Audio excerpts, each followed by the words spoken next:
Bismillah ar-Rahman ar-Rahim. Good evening. You're watching the news from the Sultanate of Oman television. First, the headlines.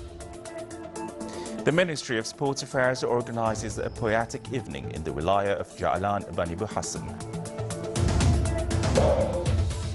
Sultan Qaboos Holy Quran competition starts with the participation of more than 1,085 contestants. And Israeli strikes continue on the Gaza Strip as Palestinian president calls for an urgent resumption of peace talks.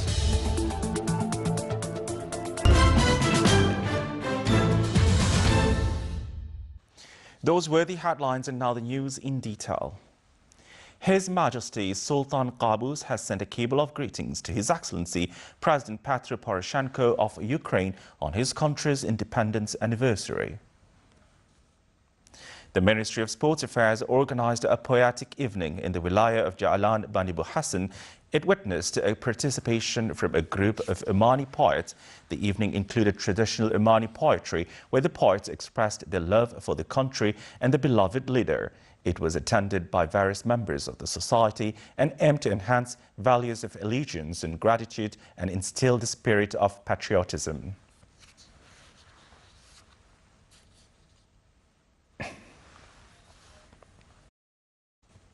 With the participation of more than 1,085 participants, Sultan Qaboos Holy Quran competition started in its 24th version.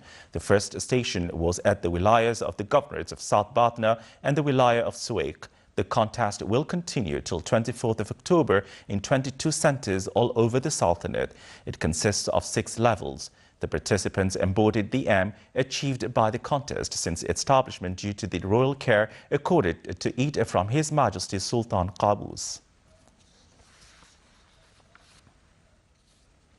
Sohar Port and Free Zone companies said that the construction works of a railway infrastructure for commuters and shipping in the Sultanate has commenced with a total distance of more than 2,200 kilometers.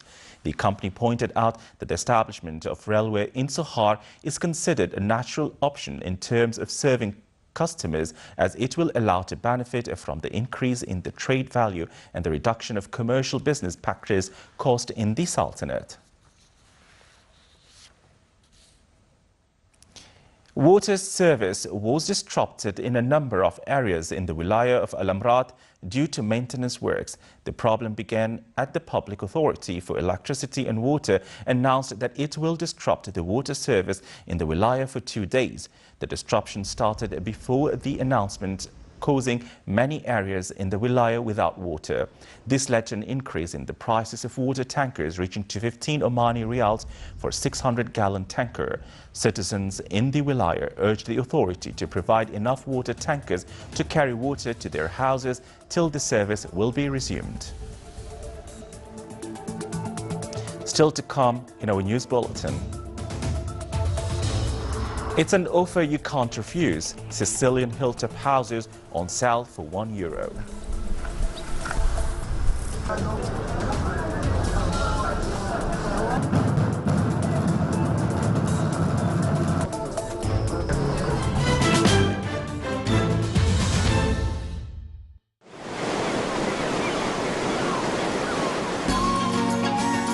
من هنا تبدأ أسطر الحكاية.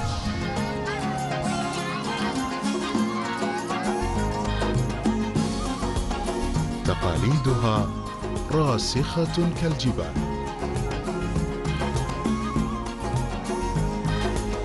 أصالتها مضرب مثل في كل مكان.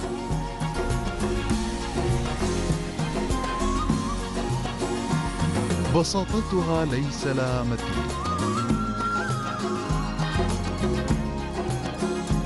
لا حدود لكرمها. حاضرها مشرق متجدد. مهرجان الصلالة السياحي 2014 من 30 من يوليو إلى 6 من سبتمبر.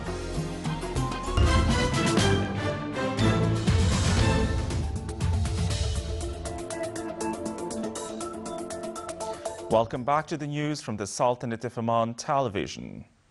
For the international world, Palestinian President Mahmoud Abbas called for an urgent resumption of peace talks today as violence continued unabated in the Gaza Strip, with Israel carrying out airstrikes and militants firing rockets. Gaza health officials said 5 people, including 2 children, were killed in an Israeli airstrike on the house in central Gaza. 3 more Palestinians were killed in other strikes. The Israeli military said it bombed about 20 targets across the Hamas-dominated Strip, including rocket launchers and weapon caches.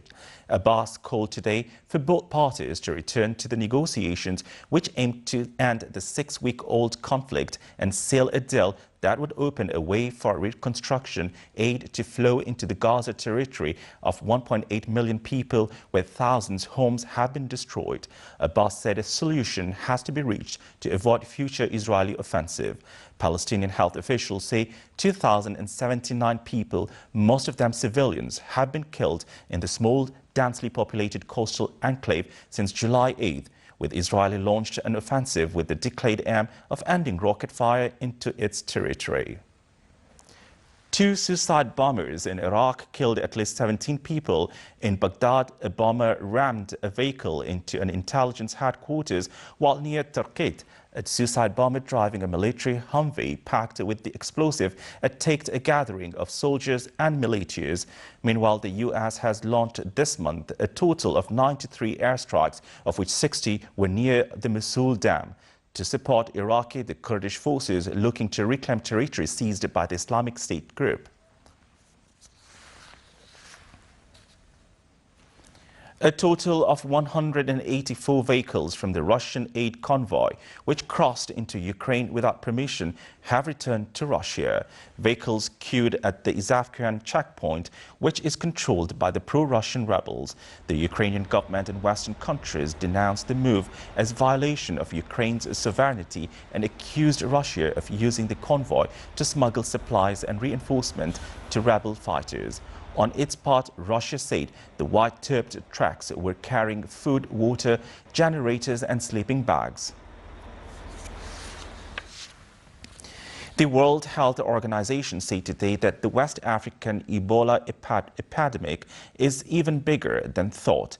Kiiji Fukuda, the World Health Organization's Assistant Director General for Health Security, during a visit to Liberia, said that this is not something which is going to turn around overnight. It's not going to be easy. We expect several months of very hard work and of really struggling against this outbreak. Some 1,427 people have died among 615 known cases of the deadly virus in West Africa since the outbreak was first identified in March.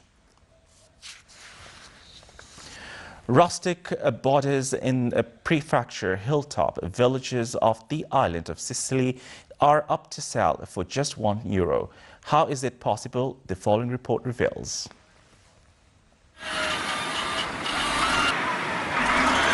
It's beautiful in Italy. But despite its rustic charms, over the past century the population's more than halved to just 7,000 inhabitants. Residents fled poverty to look for work elsewhere, particularly during the mass immigration period after World War II. But that decline is slowly starting to change, thanks to an idea by the mayor 5 years ago. Sell abandoned houses for the symbolic price of just €1, with the condition that the owner will restore the building within 3 years. Today we have 80 houses, those to be sold for €1 and those sold at base price. A number of people came to see certain houses that were up for sale, but ended up buying other properties selling very cheaply. There are a lot of Australians, Americans, English and Swedish. Dominic and Tavia are both from Australia. They didn't know each other before arriving, but they've both come here for the same reason, to snap up some rural paradise. Dominic is drawn to this 3-storey house, which needs €20,000 worth of renovation.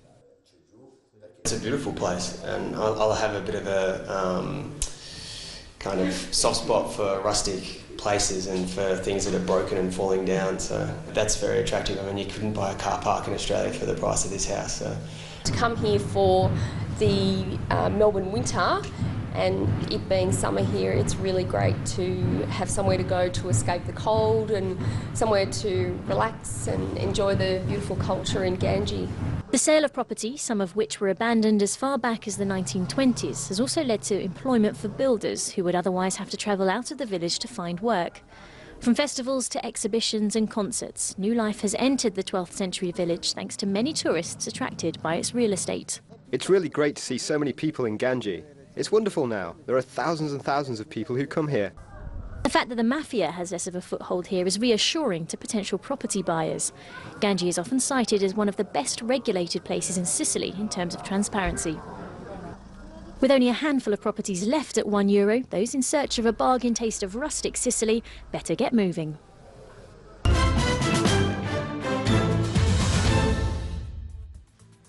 Now for the general weather forecast. Cloudy skies will prevail over the coastal areas of the Governorate of Dhofar and nearby mountains with chances of intermittent drizzle. The rest of the Sultanate will have clear to partly cloudy skies with chances of scattered rain over parts of the Hajar Mountains. Winds will be southerly to southwesterly to moderate to active along the coast of the Arabian Sea, while it will be southeasterly to easterly light to moderate over the rest of the Sultanate. Seas along the coastal areas of Arabian Sea will be rough with a maximum wave height of 3.5 meters, and along the rest of the coast it will be slight to moderate with a maximum wave height of 1.5 meters.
This is the Sultanate of Oman television. Before we end tonight's bulletin, here are the main points once again.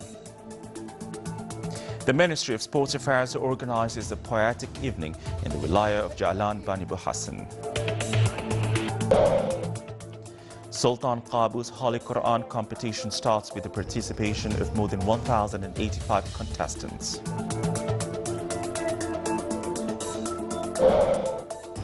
And Israeli strikes continue on Gaza Strip as Palestinian president calls for an urgent resumption of peace talks. With that, we come to the end of tonight's news bulletin. From all of us here at the studio and the newsroom, it's good night.